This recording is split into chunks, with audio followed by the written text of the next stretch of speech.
Bagram airbase, जो कभी America की सामरिक शक्ति का सबसे बड़ा प्रतीक माना जाता था, आज वहां भारत की मौजूदगी की खबरें पूरी दुनिया के सियासी गलियारों में तूफान बन चुकी हैं। जैसा कि आप देख पा रहे हैं, तालिबान ने एक और भयानक हमला कर दिया है। हमेशा से भारत कहता आया है टेररिज्म को लेकर या टेरर ग्रुप्स को लेकर।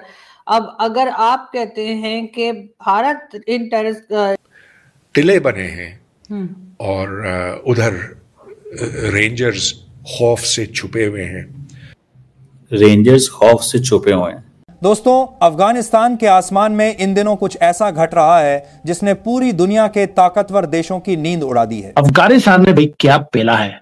अभी बुखार में भी आपके लिए वीडियो बना पा रहा हूं क्योंकि अफगानिस्तान सेंटर हो गया है न्यू ग्रेट गेम का। या टेररिज्म वालों को या जो टेरर ग्रुप है पाकिस्तान में उनको सपोर्ट कर रहा है, तो फिर आपको साबित करना चाहिए। और सर, वो अपनी कंट्री में कोई टेरर ग्रुप उनका नहीं है। अंदर से जितना खोखला हो उसे क्रश करना उतना ही ज्यादा आसान होता है। हमारे लिए भी पाकिस्तान इनको बहुत हथियार दिए हैं और टीटीपी का कमांडर काजिम वो डेयर करता है आसिम मुनीर को वीडियो के ऊपर। क्या बोलता है?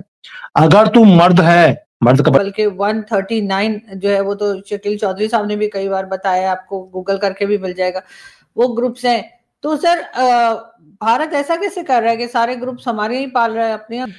तो उधर जाते ही आपको नजर आता है कि हर जगह चेक पोस्ट बने हुए हैं, जो पहाड़ियां हैं उनके ऊपर मोर्चे हैं। पाकिस्तान की पैंटें उतार दी हैं और पाकिस्तान के अंदर नाइटमेयर की सिचुएशन है और इसी नाइटमेयर की सिचुएशन को मोदी गवर्नमेंट ने अपॉर्चुनिटी में कन्वर्ट कर दिया। नमस्कार दोस्तों, पाकिस्तानी मीडिया में काफ़ी ये खबर फैल रही है कि बगराम एयरबेस जो कि अफगानिस्तान में है उसमें भारतीय सैनिक हैं, यानी कि अफगानिस्तान ने वो एयरबेस भारत को दे दिया है। अभी हमने देखा था कुछ समय पहले जो अफगानिस्तान के विदेश मंत्री थे वो भारत आए थे और डोनाल्ड ट्रंप जो कि प्रेसिडेंट है अमेरिका के, उनको बगराम एयरबेस चाहिए था। लेकिन अभी पाकिस्तानी मीडिया में ऐसी खबरें आ रही हैं कि बगराम एयरबेस में भारतीय सैनिक है। हालांकि तालिबान ने इस चीज़ को क्लियर कहा था कि वो अपना कोई भी बेस किसी भी अन्य देश को नहीं देंगे और अपने हितों को ध्यान में रखेंगे। अब किस तरह से क्या बातचीत हुई है तो आने वाले समय पता चलेगा, लेकिन ये बहुत ही इंपॉर्टेंट न्यूज़ है और पाकिस्तानी मीडिया में पूरा हड़कंप मच गया है। आप इस सब के बारे में क्या सोचते हैं कमेंट बॉक्स में जरूर लिखिएगा। वीडियो अच्छा लगे तो लाइक और शेयर जरूर करें। चैनल को सब्सक्राइब करना ना भूलें और बेल का आइकन प्रेस करें लेटेस्ट नोटिफिकेशन भी। आइए आगे बढ़ते हैं इस वीडियो में। दोस्तों, अफगानिस्तान के आसमान में इन दिनों कुछ ऐसा घट रहा है जिसने पूरी दुनिया के ताकतवर देशों की नींद उड़ा दी है।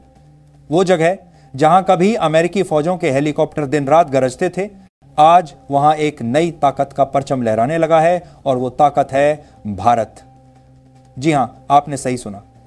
अफगानिस्तान का बगराम एयरबेस, जो कभी अमेरिका की सामरिक शक्ति का सबसे बड़ा प्रतीक माना जाता था, आज वहां भारत की मौजूदगी की खबरें पूरी दुनिया के सियासी गलियारों में तूफान बन चुकी हैं। बगराम, यह नाम अपने आप में इतिहास का एक अध्याय है। कभी सोवियत सेना का ठिकाना, कभी अमेरिकी ड्रोन का गढ़ और अब भारत की कूटनीतिक चाल का केंद्र। अफगानिस्तान के इस दिल में जो कुछ हो रहा है वह केवल स्थानीय राजनीति नहीं बल्कि पूरे एशिया के शक्ति संतुलन को बदलने वाला कदम है। हाल में सामने आई उपग्रह तस्वीरों में बगराम रनवे पर भारतीय वायुसेना के निशान जैसी आकृतियां दिखाई दी। साथ ही कुछ नए रडार को अफगानिस्तान से इतना सपोर्ट नहीं मिल रहा था। उन्हें सपोर्ट मिलता है जो खैबर पख्तूनख्वा राज्य है वहीं के लोकल ट्राइब से।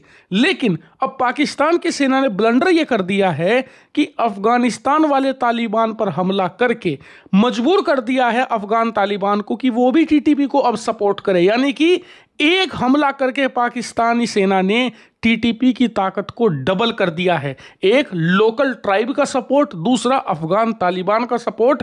और इसीलिए आप देखोगे कि पाकिस्तान की सेना पर अब हमलों की इंटेंसिटी बढ़ेगी। अब रेगुलरली आपको खबर सुनने को मिलेगी कि जी यहाँ पाकिस्तान की सेना पर अटैक हो गया, वहाँ पाकिस्तान की सेना पर अटैक हो गया, यहाँ इतने सैनिक मार दिए, वहाँ उतने घायल हो गए। ये एक रेगुलर कंसेंसस बन जाएगा और इसका फायदा सबसे ज्यादा भारत को मिलना है, ये बात निश्चित है। क्योंकि पाकिस्तान की दोनों बॉर्डर एक्टिव हो चुकी है, ये बात हम सबको पता है।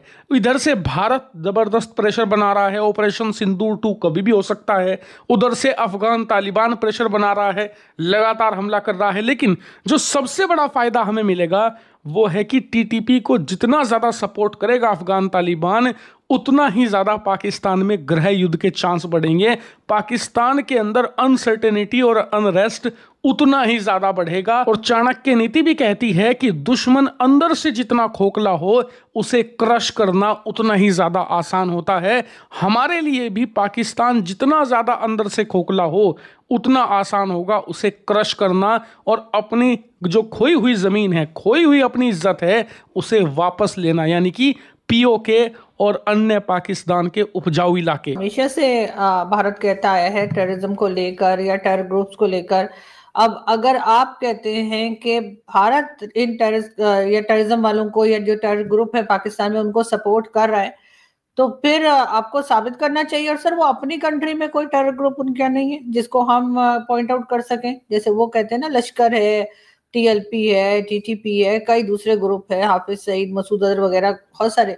वो बताते हैं भारत के लोग कि जी ये ग्रुप है पाकिस्तान में, बल्कि 139 जो है वो तो शकील चौधरी साहब ने भी कई बार बताया, आपको गूगल करके भी मिल जाएगा, वो ग्रुप्स हैं।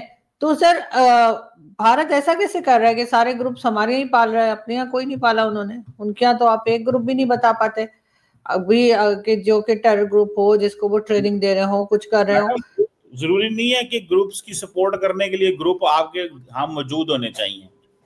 ग्रुप्स जो है वो आपके दुश्मन के दाएं बाएं और उसके अंदर भी होने चाहिए। मिसाल के तौर पे अगर पाकिस्तान चाहे तो रेड कॉरिडोर में वहां पे जो मर्जी कर ले, तो ग्रुप तो मौजूद है वहां पे अंदर, लेकिन पाकिस्तान नहीं करता रेड कॉरिडोर में कुछ।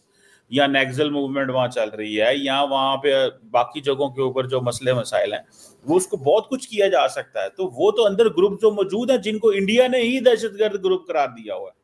दरअसल हम उसी दहशतगर्द ग्रुप को ग्रुप क्यों कहते हैं जिसको भारत कहता है? इंडिया के अंदर भी तो दहशतगर्द ग्रुप मौजूद है जिनको उनकी गवर्नमेंट ने दहशतगर्द करार दिया हुआ है।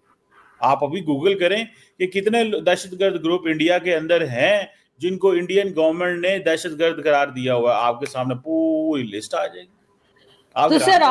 तो सर अगर जी क्योंकि ये एंगल कभी आपके सामने कोई लेके नहीं आया, ये सिर्फ एक्सक्लूसिवली मैं लेके आऊंगा। सर सही बात है, इसीलिए सर लोग आपसे इतने इम्प्रेस हैं, यही बात है।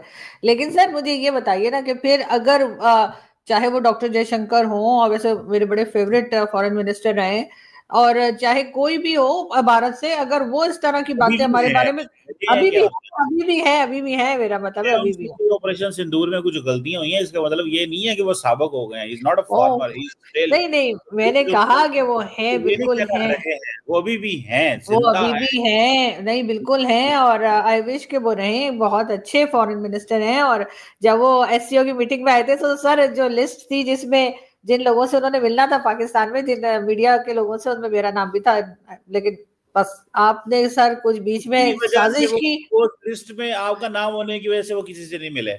सही बात है, मैं थी और एजाज, हम दो के नाम तो थे, एजाज सैयद का और मेरा नाम तो था, और हम दोनों सर करके माने अगर आपका नाम ना होता तो मुलाकात हो जानी थी वो। लेकिन